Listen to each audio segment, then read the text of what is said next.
Halo teman-teman, kembali lagi bersama saya di channel Petani Cabe Mania. Oke teman-teman, kali ini kita akan melihat tanaman kita yang berusia 45 hari setelah tanam ya guys ya. Ini kondisi tanaman kita di usia yang ke 45. Ini seperti ini guys. Nah, ini tempat yang biasa saya mulai ya guys ya. Dan saya akan konsisten mulainya dari sini terus. Dan di usia tanaman kita yang ke-45 ini terlihat subur ya teman-teman. Ini subur. Dan ada ya kendala sedikit ya guys ya. Tapi alhamdulillah bisa dikendalikan. Yang ini sulam, dan yang ini juga yang sulam ya guys ya. Yang tentu ini tidak sama usianya ya guys ya, nggak mungkin lah sama. Ini sulam mungkin di usianya masih 30 harian ya guys ya. Soalnya jarak tanam yang ini dengan yang normal ini itu agak jauh ya guys ya. Dan kali ini itu saya akan melakukan penyepraian ya guys ya di usia 45 hari ini. Niat awal cuman penyepraian nutrisi sama kalsium ya guys ya.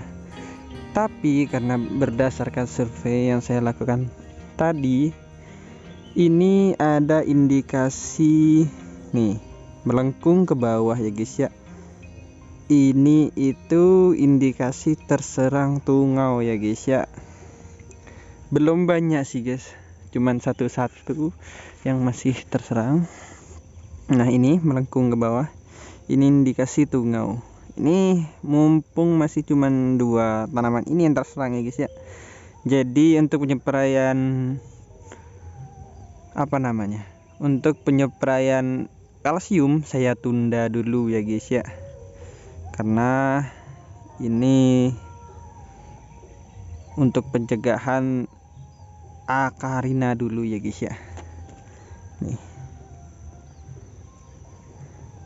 Ini buat yang tahu-tahu, ini ada kayak serabut putih, kena apa komen ya guys ya.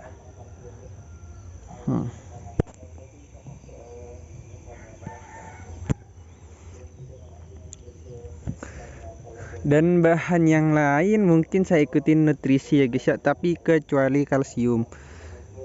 Karena berdasarkan informasi yang saya dapat itu ya guys ya, untuk penggunaan kalsium itu tidak tidak bagus kalau dicampur dengan insektisida ya guys ya, karena akan menetralkan insektisidanya. Karena sifat dari kalsium itu basa ya guys ya, jadi akan menaikkan pH air yang akan digunakan untuk penyepraian insek. Jadi kurang bagus ya guys ya. Dan untuk penggunaan insektisida sendiri itu membutuhkan pH yang rendah ya guys ya, supaya efektif untuk menangani hama cabenya ya guys ya. Dan ini tanaman yang terserang virus Gemini itu ya guys ya, sulam. Itu yang terkena ada 3 ya guys ya. Di sana juga ada yang kena kuning, dan yang ini kuning, dan ini yang terkena kuning itu ya guys ya. Perlu kalian tahu itu sulam ya guys ya. Dan sulam saya tidak pakai varietas yang utama ini, yang ori. Bukan yang ori, yang roket ya guys ya. Nah, ini varietas roket yang besar-besar, ini tanaman utama roket. Yang ini varietas ori, kurang tahan penyakit ya guys ya. Mungkin dari persemaian apa gimana, kurang paham juga ya guys ya. Tapi untuk ketahanan virus kalah dengan roket ini. Roket alhamdulillah sejauh ini aman ya guys ya. Nah, ini juga terindikasi tungau juga ya guys ya.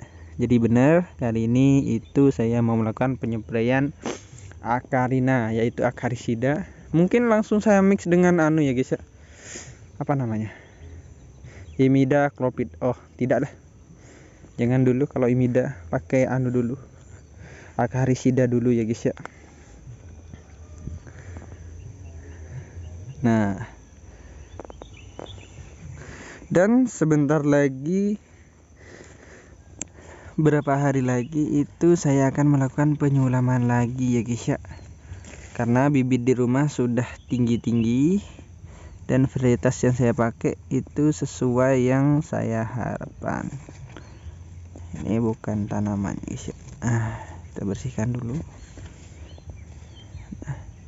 Ini sulamnya kurang kuat ya guys ya, jadi pertumbuhannya lambat sekali. Nah itu, ini nanti akan saya sulam lagi sampai tumbuh lagi ya guys ya. Jadi saya nggak akan menyerah. Kalau masih kosong akan saya terus isi ya guys ya, sampai tidak ada lubang yang kosong. Itu cara pemanfaatan saya untuk lahan ya guys ya. Biar meskipun terpaut jauh umurnya, tapi tetap akan saya isi ya guys ya. Dan ini umurnya itu sama loh sebenarnya ya guys ya, dengan tanamannya sebelumnya.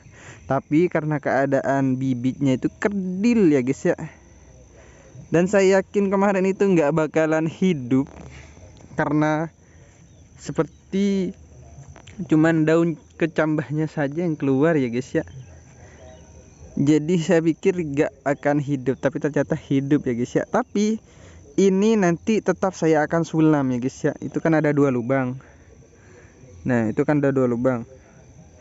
Yang pertumbuhannya kayak gini itu nanti saya akan tetap tanamin di sebelahnya ya guys ya. Nanti akan saya tanamin jadi double nanti tumbuhnya. Nanti mana yang subur ya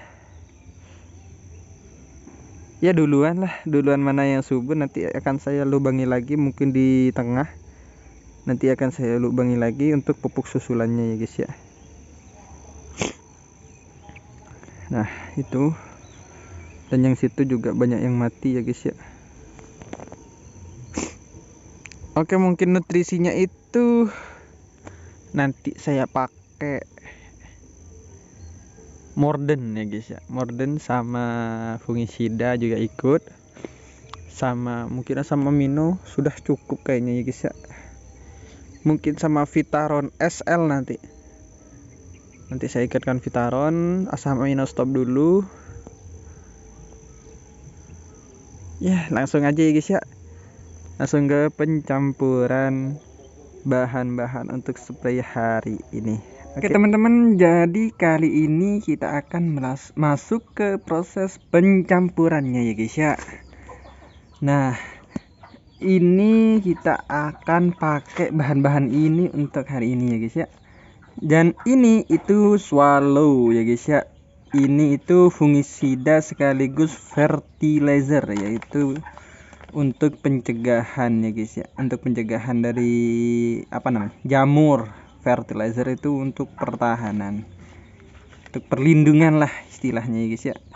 Dan bahan yang kedua itu saya pakai Vitaron SL. Ini untuk unsur mikro, untuk pemulihan elemen sel-sel yang ada pada tanaman cabai ya guys ya. Karena saya lihat tadi itu ada gejala virus kuning dan semacamnya lah, segala penyakit insya Allah bisa sembuh. Dan ini itu Morden Vol ya guys ya. Ini unsur fosfat yang dimana peruntukannya itu untuk batang dan daun dan akar ya guys ya. Nah karena masih masa vegetatif, meskipun ada sedikit bunga tapi enggak semuanya ya guys ya. Jadi hitungannya itu masih masa vegetatif. Dan untuk insektisidanya sendiri, karena saya tadi itu menjumpai gejala keriting ya guys ya, keriting ke bawah yang disebabkan karena tungau Jadi saya pakai yang merek Summit ini ya guys ya. Merek Summit ini itu kandungannya akarisida ya guys ya. Kalau nggak salah piridaben. Kalau nggak salah ya guys ya. Soalnya saya nggak kebaca ini guys. Dan untuk dosisnya sendiri itu ini saya pakai 3 sendok makan. Yang ini mungkin saya pakai setengah tutup aja, soalnya ini sudah ada unsur mikronya ya guys ya. Jadi ini nggak usah banyak-banyak. Yang ini pakai 2 tutup botolnya, yang ini 1 tutup ya guys ya, sekitar 15 ml. Nah untuk 1 tangki ini ya guys ya, 1 tangki semprot. Dan maaf mungkin saya pencampuran nggak akan shoot ya guys ya, soalnya ribet, saya susah yang mau syutingnya ya guys ya. Jadi mungkin nanti langsung pengadukan, langsung penyepraiannya guys ya. Oke, ditunggu ya.